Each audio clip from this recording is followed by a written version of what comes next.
In the days after 9/11, the Congress enacted the authorization for use of military force, which has formed the basis of the war in Afghanistan and pretty much all of the other counterterrorism efforts that have occurred since then.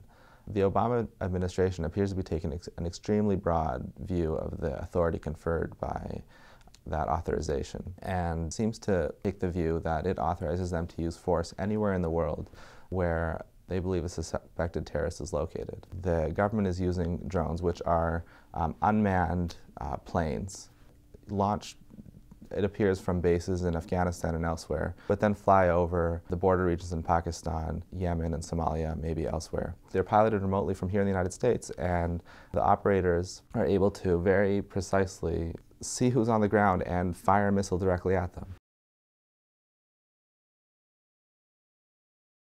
President Obama appears to be claiming the authority to put individuals' names on a secret list based on secret evidence, that they meet a secret standard, a secret definition of the enemy, and then to hunt and kill those people anywhere in the world. And that includes U.S. citizens. We now know that at least 3 U.S. citizens have been put onto this list. Now, that should be extremely troubling for any American. The idea that the president is claiming such a sweeping authority with no oversight and absolutely no transparency about its limits. The idea is that simply because the Obama administration believes that a suspected terrorist is located somewhere outside of any war zone or zone of armed conflict, they can use quintessentially wartime tactics there. So when you're outside of an armed conflict zone, ordinary human rights law applies. You can't, generally, the basic rule is that you can't kill people.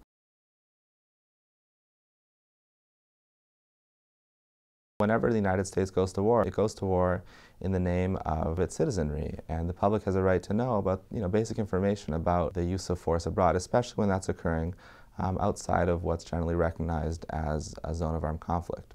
We're also looking for information about the number of civilians and non-civilians that were killed, and we're looking for information about how the program is overseen. It's now widely reported that the CIA conducts, the targeted killing program outside of Afghanistan.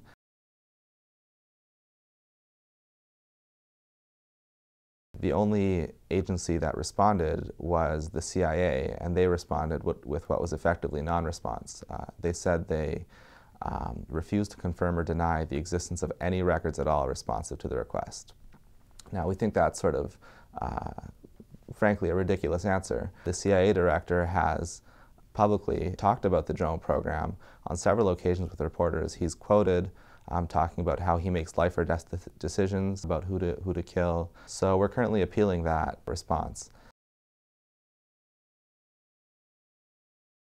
One serious problem with the Obama administration's relative silence on the legal basis of the use of drones is that what the United States does here is basically going to set the ground rules for how drones can be used by other countries. If the United States appears to be endorsing the use of drones to target and kill people away from war zones, other countries will take that to mean that that is perfectly lawful.